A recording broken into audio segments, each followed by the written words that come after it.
Conversations across time. Conversations across time. Conversations across time. Conversations across time. Conversations across time. Conversations. Welcome once again to Conversations Across Time, the show that gives you some information regarding historical facts, and we try to get the audience to the point that they have a better understanding of what is going on in the world today by an understanding of history. So you'll notice that we're a little different format once again, and this is a lesson that we have decided to interject between the episodes in which we discuss warm water and the Middle East, so that the audience has an opportunity to have as much information as possible in making a decision, or at least being able to participate in a discussion regarding world events that are happening today. So with me is the Conversations Across Time historian, and Mr. Mark Hoffman, you need to understand, has been with this show from the very beginning.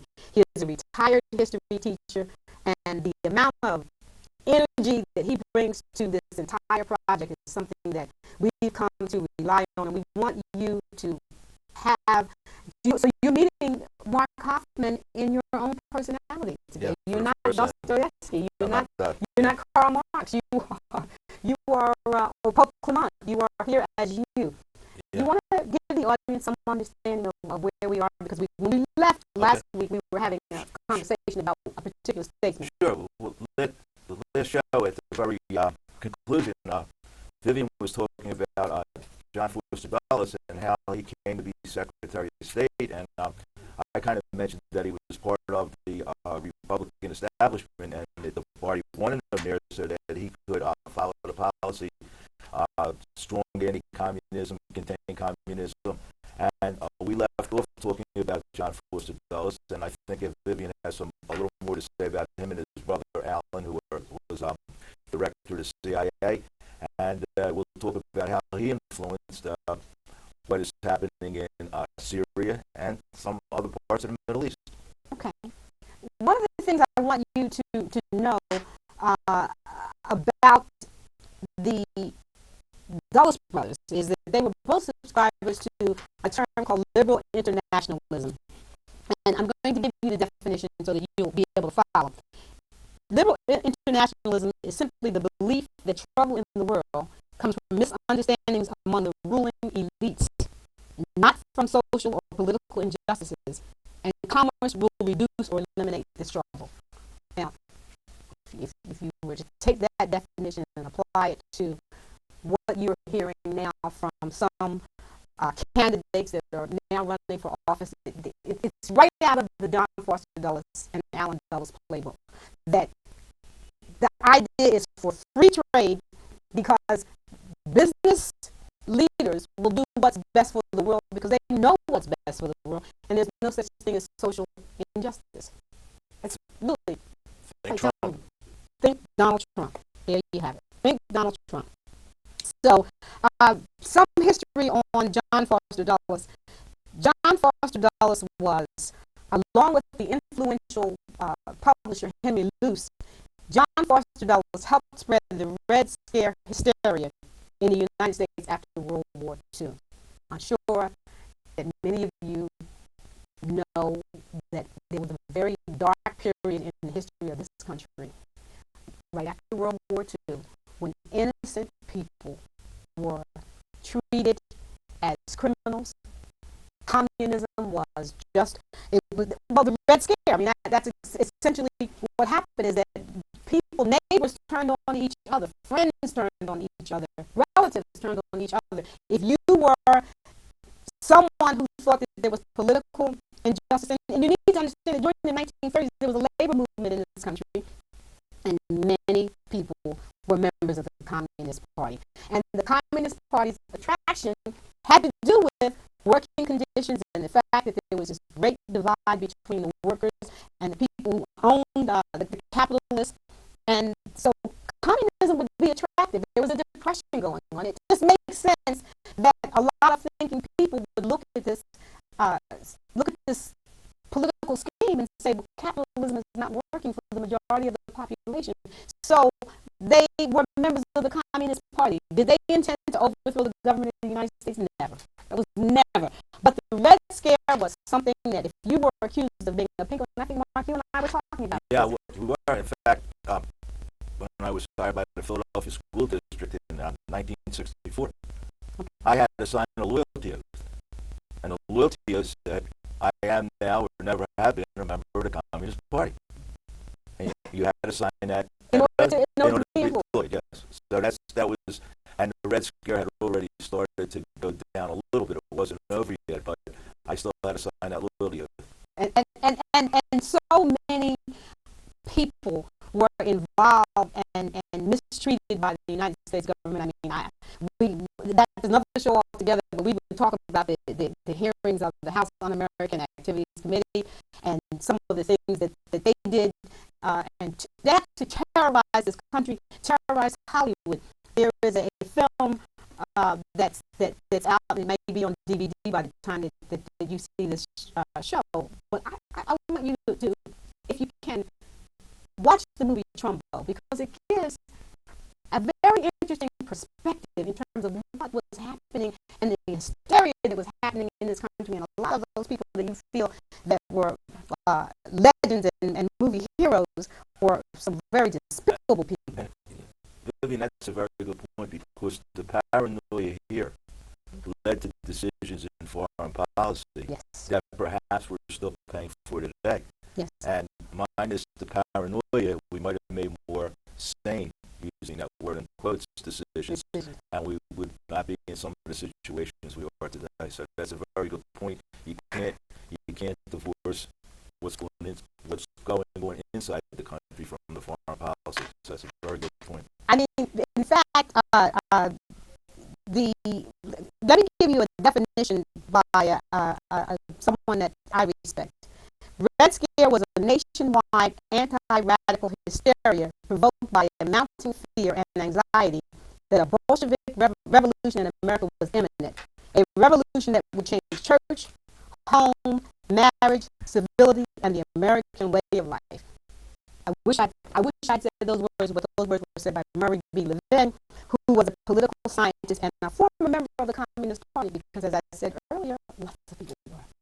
So, this Red Scare led to a U.S. policy of intervention in the overthrow of a number of democratically elected governments that the United States defined as communist. And they were defined as communist by John Foster Dulles and his brothers. And Vietnam, the whole notion that we were even in Vietnam to defeat communism, which was never the case. Whatever socialist leanings were going on in Vietnam had to do with trying to justify and trying to take care of the people of Vietnam. Yet, many of us, I am related to someone, lost someone fighting for a war in Vietnam, and this is all policies of John Foster Dulles and his brother. Now, what's interesting also is that you think about today what you hear about governmental officials and how they are called to task for influence peddling. John Foster Dulles and his brother Alan became rich using their government positions to advance their own interests and the interests of their law clients. Because I mentioned to you earlier that last week I mentioned that John Foster Dulles was managing partner to the law firm of Sullivan and Cromwell. His brother Alan was also an attorney with Sullivan and Cromwell. And Sullivan and Cromwell is an old law firm that had started peddling its influence many years ago. Now, the things that they did during this time, using getting letters from, as a Secretary of State, issuing letters on behalf of clients to governments to deal with their with clients of Sullivan and Cromwell would be illegal today. No one ever talks about that. The thing is, and again, that's a very good point, because throughout history, our political leaders, in many cases, are under the thumb of business and economic leaders. So the same thing you say about the Dulles brothers, we could say about Vice President Cheney at Halliburton. And correct. so now in foreign policy, we look at foreign policy and we look at what the country's doing. Is it in the interest of the general population, or is it in the interest of the economic people that our leaders represent? So the Dulles boys made sure that they took care of the interest of British Petroleum. Absolutely. And Dick not Cheney include- made sure he took care of the interest of Halliburton. Now, for every drop of blood Americans lost in the Middle East, and for every drop of blood Americans lost elsewhere, might be some more money in the profit statement of those companies. Yes, yes. And for those that have watched this show, we allude to the notion of the ugly American, which is a movie a film that I would certainly hope that members of our audience have seen or will see, because their American business has been at the forefront of every war that has happened in this country. Every war. So it's a sad commentary on who we are that we tend not to want to deal with that. Now, I gave you that information on John Foster Dulles, and I want to talk a little bit, if I may, about the Middle East. Because what is happening in the Middle East today? Just one thing before you go to the Middle Sure. East, because this ties in the Middle East. The Russians, the Soviet Union, supported Syria in its independence movement against France. There was a communist party. I know it's hard to believe because it's a Muslim country, but there was a strong communist party in 1946 in Syria. There was also a communist movement in Greece. That led to the president at the time, Truman, but the Foggy Bottom, which is the State Department, all Dulles and all those guys had influence to come up with the Truman Doctrine. Yes. To stop communistic aggression anywhere. Yes. So going way back, our foreign policy was to stem Russia, at that time the Soviet Union, from anywhere in the Middle East, anywhere in the Aegean Sea, anywhere there. And that is predicated if it influences later on our Middle East policy, so it ties right in. It ties right in, and you mentioned Greece, and we all keep hearing about Greece and the economic problems that are happening in Greece. Greece is, and I know that we'll put this map up. You need to understand where Greece is and why it is so important. Well, Greece is just at the point of the Aegean Sea into the Mediterranean Sea, so it's really a focal point for all of the major world trade. And the fact is that if Greece became communist, that the rest of the Balkans were communist at the time, the threat was that the Middle Eastern countries would become communist. There were communist parties in a lot of the Middle Eastern countries. Even in Israel, there was a communist party. And this was a definite threat to the oil and the resources that the Western countries Western powers needed. wanted control of. Let's talk a little bit when we talk about the Middle East. It's important because right now there is a presidential election happening in this country, and there's one candidate who has said some horrible things, and has attacked a religion, and there seems to be a fervor, almost like the Red Scare, and that hysteria around that. If you see something, say something. I mean, that whole notion of we're seeing a repeat of what happened after World War II with the Red Scare. So I want to talk a little bit about the Prophet Muhammad and the religion Islam. Prophet Muhammad is a descendant of Abraham, who was preceded by Moses and Jesus in the monotheistic tradition. He is no less important than Moses, no less important than Jesus. And he is a descendant of Abraham. Now, we did a show on that where we had Ishmael, who was Abraham's first son, and got a lot of flack from people about that because they just refused to acknowledge the fact that Ishmael is a descendant of Abraham. And of course, the Prophet Muhammad is a descendant of Ishmael. So The Prophet Muhammad is regarded as the last prophet that God sent to mankind. Plain and simple. So you can't be someone uh, uh, uh, having such negative feelings regarding Islam and the Prophet Muhammad and say, well, I am a follower of the Prophet Jesus, or I am a follower of the Prophet Moses, because they're all three on the same level playing field. And it is important for us, and I think the disrespect that I hear happening against the entire religion is upsetting to me. I am someone who is of another tradition, and I would have a problem if Christians thought badly of my tradition, just as Christians would have a problem if Jews thought badly of their tradition. I don't know why, for some reason, there are some candidates out there who are making some very negative comments about Islam. Well, it's scapegoating, and it's the same type of thing, as you said, as the Red Scare, or Yes. blaming the Jews in Nazi Germany for the economic problems there. It's called scapegoating in history, and it happens all the time. And what we have to do, and I think what you're doing with your show, Vivian, is to educate people, not to scapegoat. Look at the facts, look at what history tells us, and make up your own mind. Nobody on this show or conversations when we play characters tells anybody what to think, but make up your own mind. But don't be scapegoated. Don't look at scapegoats. Don't look at false prophets, and don't look at simple solutions. And other than that, make up your own mind for whomever you want to vote for. But watch out for demagoguery, and watch out for the scapegoating. And don't base it upon some information, some wrong information. Exactly. Now, within the Islamic faith are the Sunni and the Shia. Sunnis represent 85% of all people of the Islamic faith. They accept caliph status for any of the first four successors of the Prophet Muhammad. Shia followers only embrace and accept the bloodline of the fourth caliph as true heirs of the Prophet Muhammad. Accordingly, Muslims eligible to achieve caliph status must come from the bloodline of the fourth caliphate. Now, at this point, we want to explain to you what a caliphate is, because so many people don't understand. And they hear caliphate, and it's almost like they have a response, a reaction that has no basis in reality.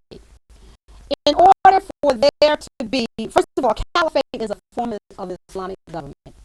In order for there to be a caliphate, there has to be a caliph. Now, given that, do you have any questions about why? In fact, when you hear ISIS and ISIL talk about they're trying to establish a caliphate, have you ever heard any information regarding who the caliph is? And you cannot have a caliphate, without having a caliph. That might be a good thing for because they talk about the internet and how they recruit people on the internet. That might be a good point for our government to use to put on the internet for these potential converts who want to go to ISIS because they think they're helping to establish a caliphate. They know there's no belief, and there can't be any caliphates that are barking up the wrong tree. So that might be a good thing for the government to pursue. I think you're right, and I wonder if that's something that the government needs to pursue, because the caliph is considered as the religious and political successor to the Prophet Muhammad. Now, let's get to what's going on today. Hussein bin Ali, and Hussein bin Ali is a direct descendant of the Prophet, or was a direct descendant of the Prophet Muhammad. He was named to honor Hussein ibn Ali by his father Ali Pasha ibn Muhammad. It was Ali Pasha's belief that it was his son's destiny to reunite the conflicts plaguing Islam as a result of the Sunni and Shia division. Ali Pasha was a high-ranking official within the Ottoman Empire. And on your screen, you'll see the extension of the Ottoman Empire. But the Ottoman officials, while they gave Ali Pasha, which would have been Hussein bin Ali's dad, while they gave him a title and gave him jurisdiction over Mecca, which was the city, they did that because within the Muslim community, he was recognized as a leader, but the Ottomans didn't want to recognize him as a descendant of Muhammad. But he was named Hussein bin Ali lived from the years 1853 to 1931. And as I said, he was named to honor the 7th century Caliph Hussein ibn Ali, who lived 626 to 6. So he could have been a caliph He could have been a caliph. That's exactly right. because he had all the hereditary background. He did. He did. And Hussein bin Ali was the son of the 4th caliph, Ali ibn Abi Talib. And he was, this is interesting when you heard me talk about the Sunni and the Shia. This is interesting because he was a Sunni and he was the first imam of Shia Islam. He united the two. He was so revered that he formed the Shia sect of the Islamic faith. So now, think about Hussein ibn Ali, who lived 626 to 680 AD, and his heir, Hussein bin Ali, who lived 1853 to 1931. He was the person that represented the Shia and the Sunni aspects of the religion. And this is why it was his destiny, and he was born to be the person who united the Shia and the Sunni divide within Islam. Now, at this point, you have a map, and I want you to look at this map, which shows the Ottoman Empire. If you look at that map, you will see how huge the territory that I have. You'll see how huge that territory is. Now, understand this. In 1915, the British dispatched High Commissioner Henry McMahon to meet with Hussein bin Ali.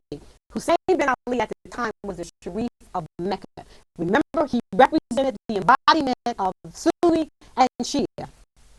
And he was an official in the Ottoman Empire, as his father had been before him. The Ottoman Empire was aligned with Germany. We're talking about the First World War. Understand that the British government knew there was a very tenuous relationship between the Muslims and France. There had always been a tenuous relationship. But so consequently, the French and the British got together and they sent the British emissary because they knew that the French there was a bad taste in the mouth of followers of Islam regarding France. They didn't really trust the French. They didn't trust the French. So the British had already established a relationship with King Faisal. And King Faisal and a young junior officer by the name of T.E. Lawrence assisted the British to get the reluctant Hussein bin Ali to meet with them. Now, remember during the show, we talked about it, and people that saw the movie Lawrence Arabia will know. Yes. Hussein bin Ali was the Omar Sharif character. Right. And so he was not interested necessarily in meeting with the British because he had been aligned with the Ottoman Empire, which was Germany, which had been aligned with Germany, and the Ottoman Empire was essentially Turkey. So he met with Henry McMahon, and Henry McMahon claimed that he had authority to act on behalf of the British government. And McMahon negotiated the cooperation of Hussein to incite an Arab revolt against the authority of the Ottoman Empire. Now, if you know anything about warfare, and you're looking at the map, you've got to look at the map, you can understand that if Germany is allied with the Ottoman Empire, and you can convince a large population within the Ottoman Empire to revolt against the Ottoman Empire, what does that mean Germany has to do? There was perfect strategy, and the central powers for the Ottoman Empire, Austro-Hungarian Empire, Germany, and by doing this, by having this internal revolt, they couldn't focus their attention on fighting the Allies, and what it really did is eventually led to Germany's defeat in World War I. And the promises that were made to Hussein bin Ali in order to get him to turn against the Ottoman Empire, who was his employer at the time, was that they would establish a caliphate. Now, if you look at the map and you see the territory that was going to be given to the caliphate stretched from North Africa up through the Middle East and to the Mediterranean, all the way to Iran. That was land that was going to be given to the caliphate. In fact, in the Republican debate the other night, Ted Cruz referred to that when he talked about the deal with Iran, how bad it was, and how Russia, Iran, and the other countries are thinking to expand. And he didn't use the word caliphate, but that's what he was talking about, right through the same area that you're talking about. Yes. And that was land that was promised to Hussein bin Ali at the end of the First World War. That's something that really I want to make sure. Look at the map, understand what would have happened if Britain had lived up to its obligations to Hussein bin Ali. What would the world look like today? And the point you make about what Britain did and by reneging on the agreement, the end of World War I and the Treaty of Versailles, and how the Middle East was partitioned off, how the Balkans were partitioned off with the idea that President Wilson had a self-determination, led to many of the problems we're having today, because you cannot draw lines and satisfy every national or ethnic group. So even today you have the Kurds who are in Iraq and Syria, but they want their own country, and you have other ethnic groups in different countries, and it led to World War II, where the Germans were in Czechoslovakia. So that settlement and the mental state that caused that settlement was the same ideology that they had towards Ben Ali, because they said, we made a deal, so what? This is not in our interest. The deal's off the table. And something interesting about that, because at the same time that they were making that deal with Hussein bin Ali, there was a commodity that was becoming very much important. We talked about that. Three-letter word. Not yes. A four-letter word. Three-letter word. Three-letter word. We talked about that, and the fact that Winston Churchill, as Lord of the Admiralty, had persuaded Great Britain that it was in their interest to stop using coal as an energy form, which Britain had lots of coal, but to switch to oil to power its ships because it was more efficient and it allowed the ships to move faster. So you can understand that in 1905, Great Britain already knew that they had a need of oil for their navy. And in 1915, they dispatched an emissary to negotiate with Hussein bin Ali, because the land that the caliphate would have occupied would have been oil rich. And that was not in Britain's best interest. So I talk about that as betrayal, and just bring it back around. John Foster Dulles was one of the architects of the Treaty of Versailles. You have heard, if you're a regular viewer of this show, you have heard us talk about the fact that the Treaty of Versailles set the stage, necessarily had to set the stage for World War II. Now, what you're seeing is that along with that, there were resources that were so important to Western interests, and they had no intention, they never intended to honor the agreement that they had with Hussein bin Ali. So when you start to hear about what's going on in the Middle East, what Russia's doing that's crazy, Russia has invested money in Syria for access to warm water since 1946. I wanted to say, we said 1971, they actually started forgiving debt to allow the direct. Yeah, and they also supported Syria when they revolted for their independence from France. So they go way back, and people are blaming Obama for Putin being in Syria. It goes before Obama was born. Even before Putin was born. Almost before I was born. So with that, it's our hope that we have given you some information that will allow you to hear, to listen, and be able to ascertain misinformation that you are being fed on a regular basis. And guess what? This only happens on Conversations Across Time. Tune in next week, and hopefully when you have an opportunity to review all the maps that we put up, you will have clarity in terms of what is going on in today's political climate. Conversations across time. Conversations across